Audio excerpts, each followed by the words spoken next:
जगण्याचे देवा लाभो ऐसे बळ, दुर्गुणाचा बळ पहावेना। सद्गुणाची देवा वाढो ऐसी कळ, मरणाची झळ साहवेना। जगण्याचे देवा लाभो ऐसे बळ, दुर्गुणाचा बळ पहावेना। नमस्कार मंडळी, मी निवेदिता करलकर। तर आज आपण जाणार आहोत खोपोली येथील गगनगिरी महाराजांच्या मठावर। तर खोपोलीला जाण्यासाठी मी कल्याणवरून CST खोपोली ही ट्रेन 8:30 ची पकडली होती। तर मंदिरापर्यंत जायला ऑटो रिक्षा आहे, ती पर सीट 15 रुपये असे घेते आणि जर चालत जायचं असेल तर तुम्हाला 15 ते 20 मिनिटं लागतील। मंदिराच्या बाहेर फ्रूट्सचे स्टॉल आहेत आणि ज्यूसवाले पण आहेत। पण आम्ही स्टेशनला उतरल्यावर स्टेशनच्या बाहेर हॉटेल आहे प्रगती मिसळवाले म्हणून, तिथे आम्ही नाश्ता केला।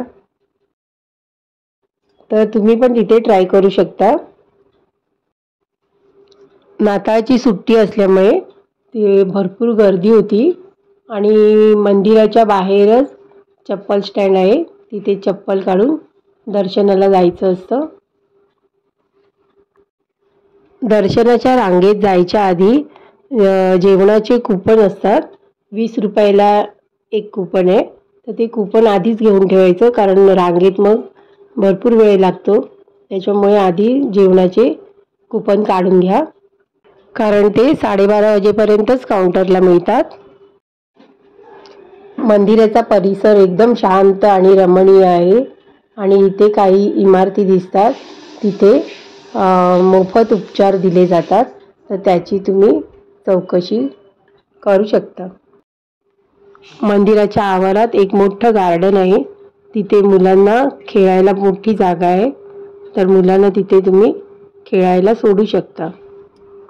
समोरच सभामंडप आहे आणि तिथे मोठा होमकुंड आहे, तर आता होमाची सुरुवात करतील।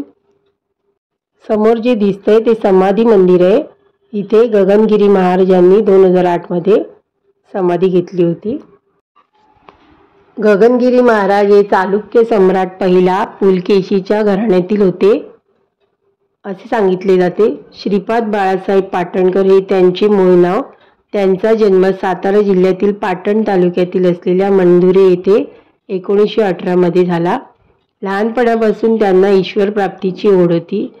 त्यांचे आई वडील लहानपणीच वारले, त्यामुळे वयाच्या 6व्या वर्षी त्यांनी घर सोडले।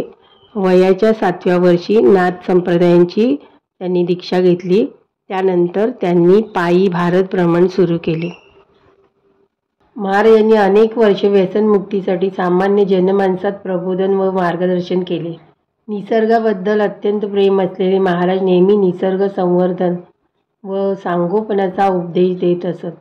या स्वतः वृक्षारोपण, वृक्ष संवर्धन आदी उपक्रम करून स्वतः भक्तांपुढे निसर्ग संवर्धनासाठी आदर्श घालून देत। महाराजांची शिकवण नेहमी हेच सांगत की मानवाने निसर्गाचा आदर राखून त्याच्याशी समतोल साधत जीवन जगले पाहिजे।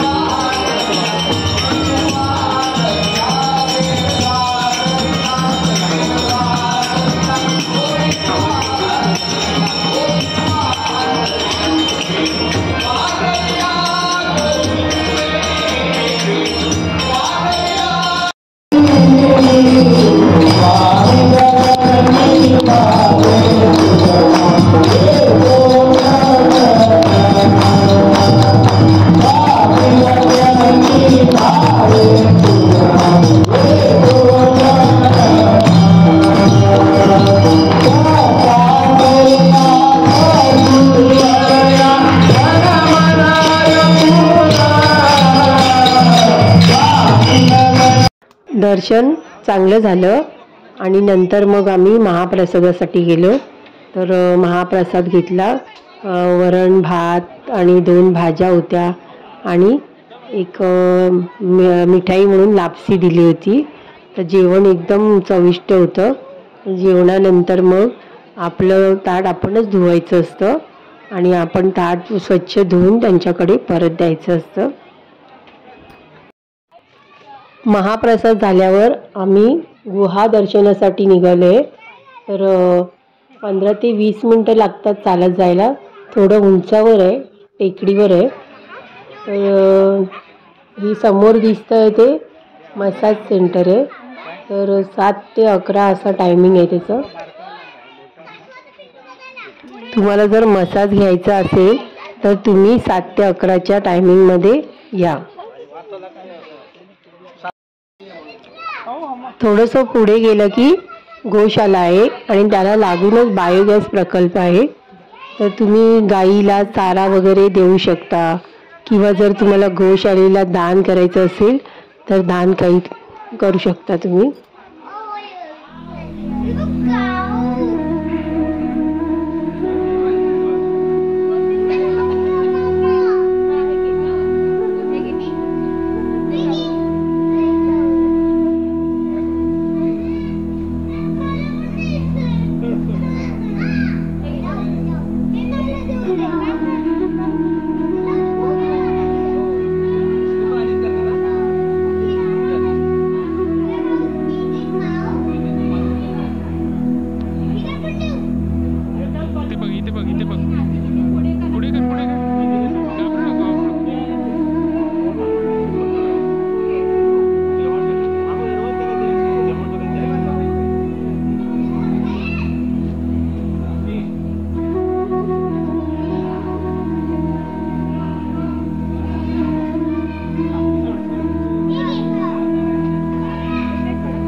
नातवांना फारच मजा आली. अशा गायी शहरात दिसत नाही ना, त्याच्यामुळे ती गवत चारा वगैरे भरवताना त्यांना खूप मजा वाटली.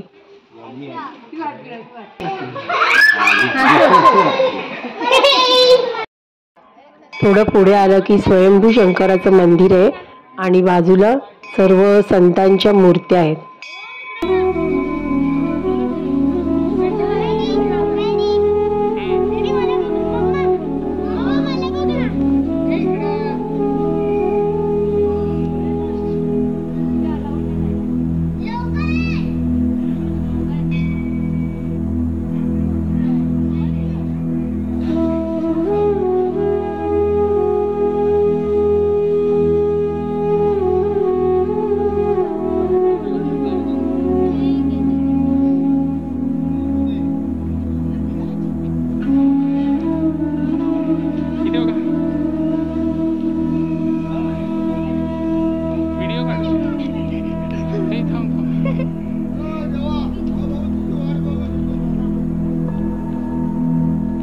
आता आपण गुंफेपर्यंत पोहोचलो आहे आणि पायऱ्या आहेत. तर पायऱ्यांवरून आपण वरती गुंफेत जाणार आहोत. तर याच गुंफेमध्ये गगनगिरी महाराजांनी तपश्चर्या केली होती आणि एकदम शांत आहे. त्याच्यामुळे तिथे जप वगैरे जर करायचा असेल तर इथे आपण करू शकतो जप. आणि वरून उंचावरून खूप छान दृश्य दिसतात. तर इथे अखंड धुनी पण आहे.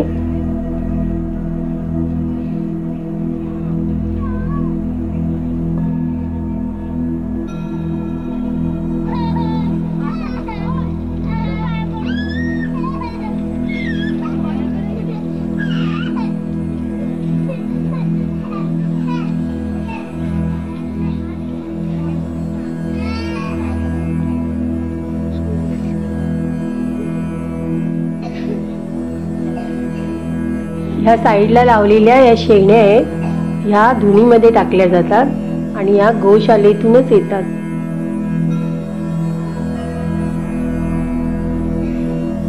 अशा प्रकारे गगनगिरी महाराजांचं आम्हाला छान दर्शन झालेलं आहे.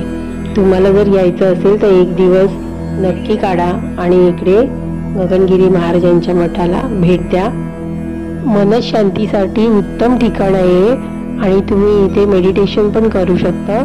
आणि जर ऑड डेला आलात तर इथे तुम्हाला गर्दी कमी मिळेल. व्हिडिओ आवडला असल्यास लाईक, शेअर, सबस्क्राईब करायला विसरू नका. श्री सद्गुरू स्वामी गगनगिरी महाराज की जय.